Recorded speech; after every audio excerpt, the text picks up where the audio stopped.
Hi friends. तो आज हम स्टडी करेंगे कल्चर मीडिया के बारे में कि कल्चर मीडिया क्या होता है, इसके बारे में हम जानेंगे। तो कल्चर मीडिया क्या होता है? कल्चर मीडिया एक सॉल्यूशन होता है। कल्चर मीडिया एक सॉल्यूशन होता है जिसके अंदर बैक्टीरिया अपना ग्रोथ कर सकता है, अपने आप को सर्वाइव कर सकता है, क्योंकि बैक्टीरिया एक लिविंग ऑर्गेनिज्म होता है।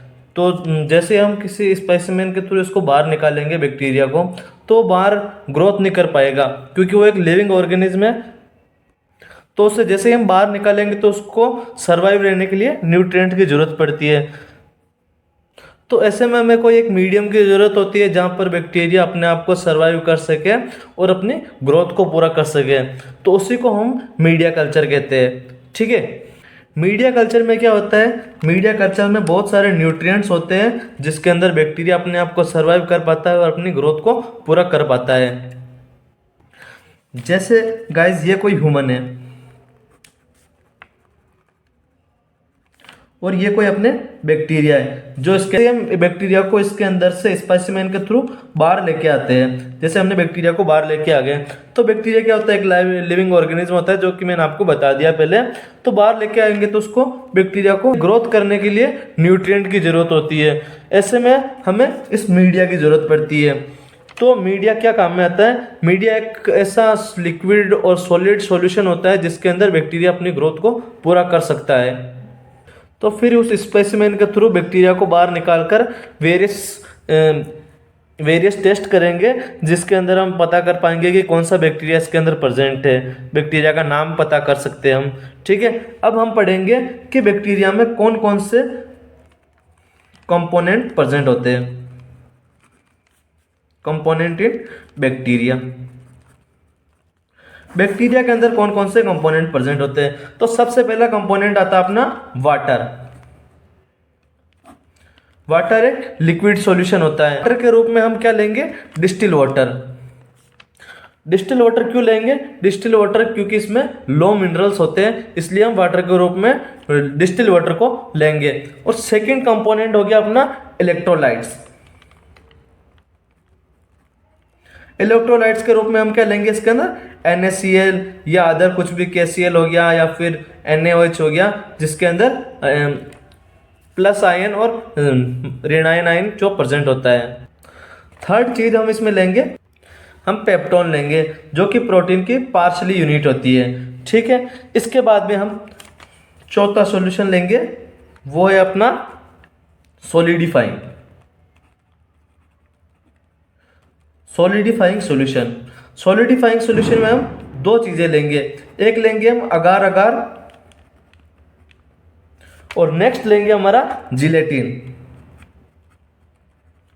अब हम ये देखते हैं कि अगार अगार क्या होता है और जिलेटिन क्या होता है।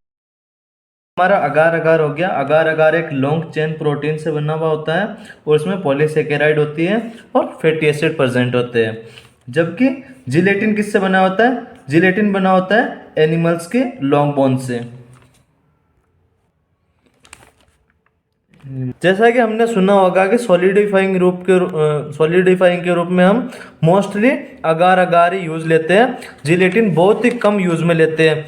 तो हम ये देखते हैं कि हम अगार अगार ही क्यों यूज लेते हैं, जेलिटिफाइंग यूज क्यों नहीं लेते हैं। अगार अगार बेस्ट यूजेस अगेंस्ट किसकी बजाय? जिलेटिन की बजाय। तो फर्स्टली हम मेन इसका कारण यही होता है क्योंकि जो अगार अगार होता है ना, वो अपना मेल्ट होता है। मेल्ट मतलब पिघलता है 95 डिग्री सेल्सियस पर, जो कि आसानी से नहीं पिघलता है। जबकि जो जिलेटिन होता है ना, जिलेटिन 27 डिग्री सेल्सियस पर, जो कि रूम टेम्परेचर के थोड़ा सा नीचे ही होता है, जो कि आसानी से मेल्ट हो जाता है। फर्स्ट रीजन इसका मेन रीजन ये हो गया है। और सेकंड रीजन का मेन कारण ये होता है कि जो अगार अगार होता है वो बैक्टीरिया के द्वारा हाइड्रोलाइज नहीं होता है, नॉट हाइड्रोलाइज बाय बैक्टीरिया। जबकि अपना जिलेटिन होता है वो बैक्टीरिया के द्वारा हाइड्रोलाइज हो जाता है। और थर्ड और मेन रीजन लास्ट रीज़न ये है कि इसका ये बैक्टीरिया को कोई न्यूट्रिएंट नहीं प्रोवाइड कराता है, अगार अगार प्रोवाइड नो न्यूट्रिएंट्स। जबकि जिलेटिन होता है वो बोन्स के थ्रू अपने बैक्टीरिया को न्यूट्रिएंट प्रोवाइड करा देता है, जो एनिमल्स की बोन होती है उसके द्वारा। तो हम इसके नोट्स के द्वारा अच्छे से समझ लेते हैं इसको, पूरे अपने कल्चर मीडिया को। तो इसका सबसे पहले देख लेते हैं हम introduction. Culture media is a liquid और solid substance required to growth the organism from infest material to identify causative agent. मतलब कल्चर मीडिया एक लिक्विड और सॉलिड सबस्टांस होता है जो बैक्टीरिया को ग्रोथ के लिए रिक्वायर होता है, और हम बैक्टीरिया के पॉजिटिव एजेंट को उसके बाहर निकलने के बाद फीसेज या स्पेसिमेंस हो गए, जैसे स्पुटम टेस्ट, ब्लड टेस्ट, इनके थ्रू हम उसको बाहर निकाल के बैक्टीरिया का आइडेंटिफाई करते हैं कि कौन सा बैक्टीरिया इसमें है।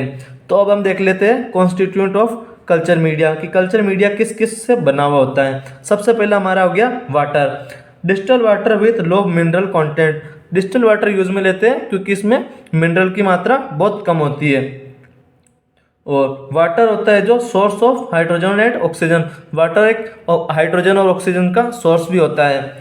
नेक्स्ट चीज हम इसमें लेते हैं कल्चर मीडिया में इलेक्ट्रोलाइट्स। इलेक्ट्रोलाइट्स के रूप में हम क्या लेते हैं, NaCl और other which maintain life of organism, जो कि बैक्टीरिया की लाइफ को मेंटेन रखता है इलेक्ट्रोलाइट।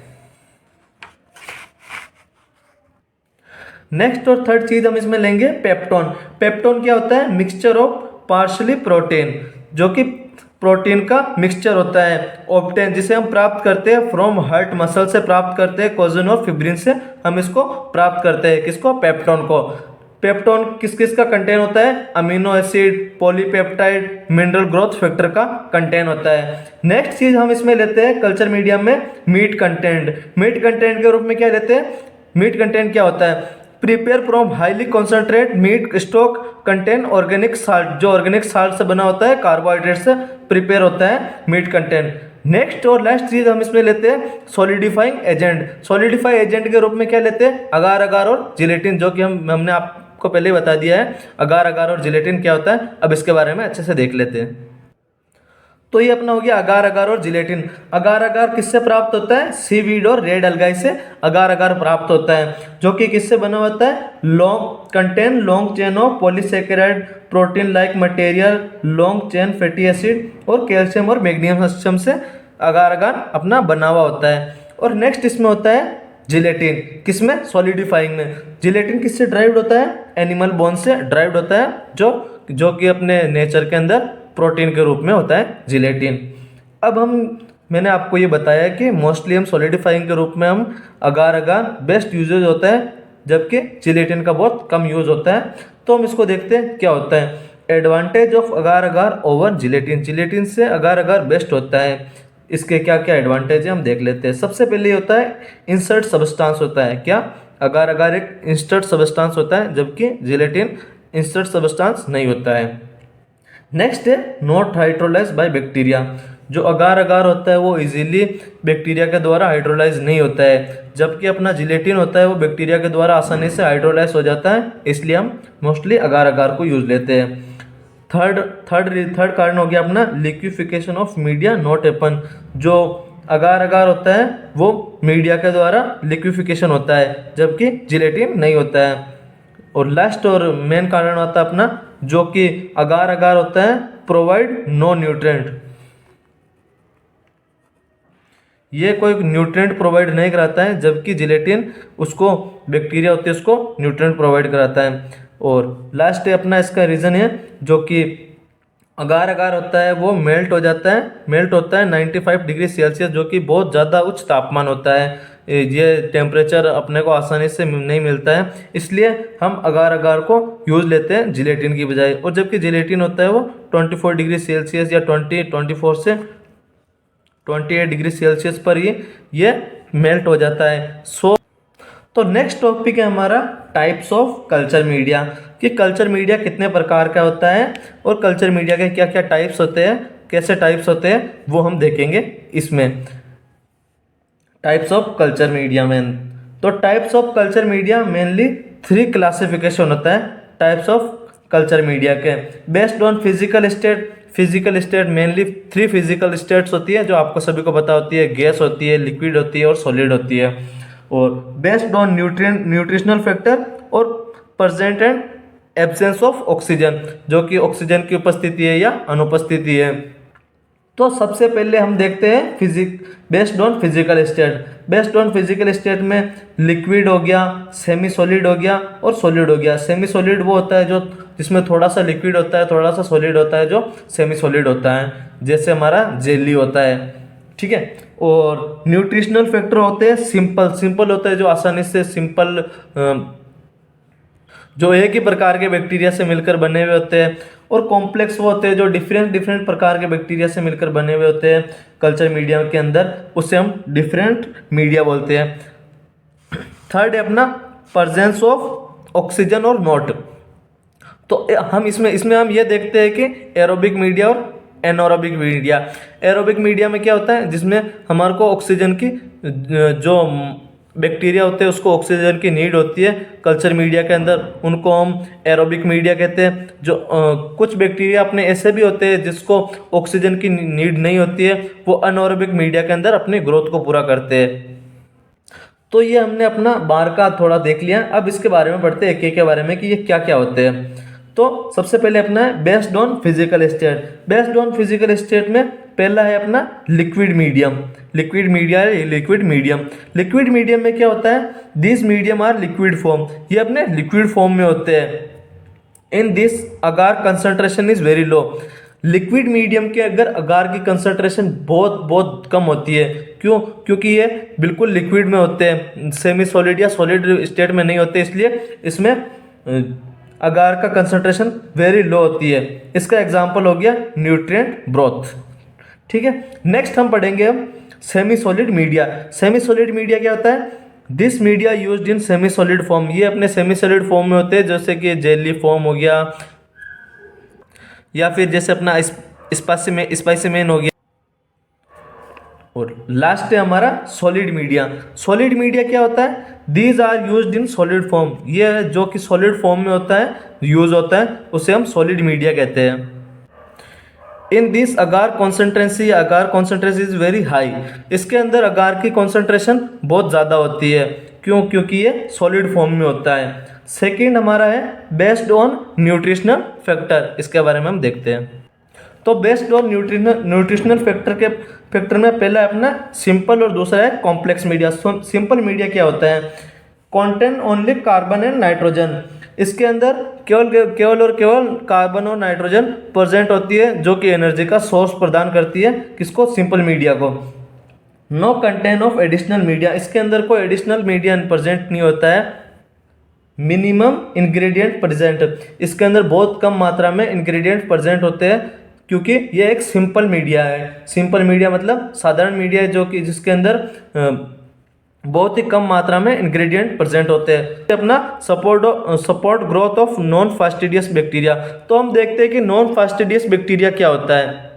नॉन फास्टिडियस बैक्टीरिया वो होते हैं जिनको ग्रोथ के लिए ज़्यादा न्यूट्रिएंट की जरूरत नहीं होती है। जैसा कि मैंने आपको पहले बता दिया कि ये अपना सिंपल मीडिया है। सिंपल मीडिया के अंदर मिनिमम इंग्रेडिएंट प्रेजेंट होते हैं, इसको ज़्यादा न्यूट्रिएंट की जरूरत नहीं पड़ती है ग्रोथ होने के लिए। तो नेक्स्ट हमारा देखते हैं complex media. This media are which differential to organism by their characteristic, ये कॉम्प्लेक्स है। कॉम्प्लेक्स मतलब बहुत सारे से या दो से अधिक से मिलकर बना हुआ होता है। इसमें एडिशनल कंटेंट भी प्रेजेंट होता है और इंग्रेडिएंट की मात्रा भी मैक्सिमम से मैक्सिमम होती है, जो कि अपना इंग्रेडिएंट होता है कॉम्प्लेक्स मीडियम के अंदर मैक्सिमम से मैक्सिमम प्रेजेंट होता है, ठीक है। लास्ट है हमारा support growth of fastidious bacteria, मतलब इसमें हमने देखा था कि ये अपना नॉन फास्टिडियस बैक्टीरिया है, जिसको ग्रोथ के लिए ज़्यादा न्यूट्रिएंट की जरूरत नहीं पड़ती है, जबकि कॉम्प्लेक्स मीडिया को ग्रोथ के लिए ज़्यादा से ज़्यादा न्यूट्रिएंट की जरूरत पड़ती है, इसलिए हम इसको support growth of fastidious bacteria कहते हैं। तो लास्ट है हमारा absence and presence of oxygen.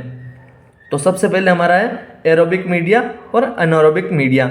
Aerobic media क्या होता है, such are used oxygen for bacterial growth, इसके लिए हमारे को बैक्टीरियल ग्रोथ के लिए ऑक्सीजन की नीड होती है, जिन मीडिया को ऑक्सीजन की नीड होती है, कोई बैक्टीरिया होते हैं जो केवल ऑक्सीजन की उपस्थिति में अपना ग्रोथ पूरा कर सकते हैं, अपने न्यूट्रिएंट प्राप्त कर सकते हैं, उनको बोलते हैं एरोबिक मीडिया। और कोई बैक्टीरिया ऐसे भी होते हैं जो जैसे इकोलाई हो गया, वो एनारोबिक मीडिया में अपना ग्रोथ पूरा करते हैं, जो कि ऑक्सीजन की उपस्थिति में वो डेड हो जाते हैं या मर जाते हैं। उसके लिए हमारे को ऑक्सीजन की ज़रूरत नहीं पड़ती है उनको ग्रोथ करने के लिए या उनको न्यूट्रिशन प्रोवाइड करने के लिए, उनको हम बोलेंगे anaerobic media. Such media are used for non oxygen for bacterial growth के लिए उनको ऑक्सीजन की ज़रूरत नहीं पड़ती है। तो हम इसमें और देख लेते हैं अन्य मीडिया जो कि एग्जाम में बार बार पूछे जाते हैं, वो हम देख लेते हैं मीडिया। तो नेक्स्ट है हमारा एनी मीडिया के अंदर सबसे पहला है कल्टीवेशन मीडिया। कल्टीवेशन मीडिया एक जनरल मीडिया होता है जिसके हमारे को ग्रेडियंट्स की मात्रा ज़्यादा की ज़रूरत नहीं पड़ती है, मिनिमम ग्रेडियंट में ही वो डेवलप हो जाते हैं। जैसे कि these are the media which are used for general cultivation of media, जो कि जनरल होते हैं, उसको हम बोलते हैं कल्टीवेशन मीडिया। सेकेंड है अपना स्टोरेज मीडिया। स्टोरेज मीडिया क्या होता है? Storage media, in such media bacteria are stored as stock culture for longer period of time. एक ऐसे मीडिया होते हैं जिसको हम बैक्टीरिया की ग्रोथ के लिए पहले स्टोरेज कर लेते हैं, ताकि हमारे को जब इसकी ज़रूरत पड़ती है हम इसको यूज़ में ले सकते हैं। ऐसे वाले मीडिया को हम बोलेंगे स्टोरेज मीडिया। और नेक्स्ट देख लेते हैं हम। नेक्स्ट है हमारा maintenance media. This media are used for maintain physiological characteristic. ये मीडिया हमारे फिजियोलॉजिकल कैरेक्टरिस्टिक में यूज होते हैं। नेक्स्ट है हमारा शुगर मीडिया। शुगर मीडिया क्या होता है? This media such as sugar fermentation reaction which are important for identical of most of the organism. ऐसे मीडिया जो फर्मेंटेशन करते हैं शुगर के और रिएक्शन को, जो कि बैक्टीरिया के आइडेंटिफिकेशन में सबसे ज़्यादा नीडेड होती है, उनको शुगर मीडिया बोलते हैं। और नेक्स्ट और लास्ट और सबसे इम्पोर्टेंट हमारा मीडिया है ट्रांसपोर्ट मीडिया। अब ट्रांसपोर्ट मीडिया क्या होता है ये हम देखें। These media are use to maintain and preserve specimen that are use to be held a longer period of to clinical analysis. तो ऐसे मीडिया भी होते हैं जिसको हम लंबे समय तक प्रिजर्व किए रखते हैं, और जब हम हमारे को इसकी ज़रूरत पड़ती है तब हम इसका यूज़ में ले लेते हैं। जैसे कि हमारे को कहीं दूर लेके जाना होता है किसी स्पेसिमेन को, या फिर किसी भी कौन सा भी स्पेसिमेन हो गया, ब्लड स्पेसिमेन हो गया, स्पुटम हो गया, या फिर हमारा फिसिस स्पेसिमेन हो गया, तो हम इसको कहीं दूर लेके जाना है और लॉन्गर पीरियड के लिए होता है, तो हमारे को उसके अंदर ट्रांसपोर्ट मीडिया की ज़रूरत पड़ती है बैक्टीरिया को न्यूट्रिएंट और ग्रोथ प्रोवाइड कराने के लिए। तो हम ऐसे में हम ट्रांसपोर्ट मीडिया को यूज़ में ले। तो ये था अपना पूरा कल्चर मीडिया। कल्चर मीडिया के बारे में हमने पहले देखा है कि कल्चर मीडिया क्या होता है और कल्चर मीडिया का किस किस कंपोनेंट से बना हुआ होता है। फिर हमने लास्ट में देखा था कल्चर मीडिया के टाइप, जिसका क्लासिफिकेशन था 3 प्रकार से: फिजिकल स्टेट, न्यूट्रिशनल फैक्टर और ऑक्सीजन की उपस्थिति और अनुपस्थिति। तो हमने फिजिकल स्टेट में देखा था लिक्विड, सेमी सॉलिड और सॉलिड मीडिया, और न्यूट्रिशनल फैक्टर के बारे में हमने देखा था सिंपल और कॉम्प्लेक्स मीडिया। सिंपल होते हैं जिसको मिनिमम ग्रेडियंट्स की नीड होती है, और जो कॉम्प्लेक्स होते हैं उसको मैक्सिमम से मैक्सिमम ग्रेडियंट्स की नीड होती है। और लास्ट और फाइनल हमने पढ़ा था present and absence of oxygen, जो एनारोबिक मीडिया होते हैं और एरोबिक मीडिया होते हैं। एरोबिक मीडिया वो होते हैं जिसमें ऐसे बैक्टीरिया को यूज़ में लेते हैं जो कि जिनको ऑक्सीजन की प्रेजेंस में वो ग्रोथ और अपना न्यूट्रिशनल प्रोवाइड करते हैं, और एनारोबिक मीडिया के अंदर ऐसे बैक्टीरिया को लेते हैं जो ऑक्सीजन की अनुपस्थिति में अपने ग्रोथ को पूरा करते हैं या अपना न्यूट्रिशनल पूरा करते हैं। तो ये अपना था कल्चर मीडिया पूरा ख़त्म। तो थैंक यू गाइस। अगर आपको ये वीडियो समझ में आया है तो like, share and subscribe my video.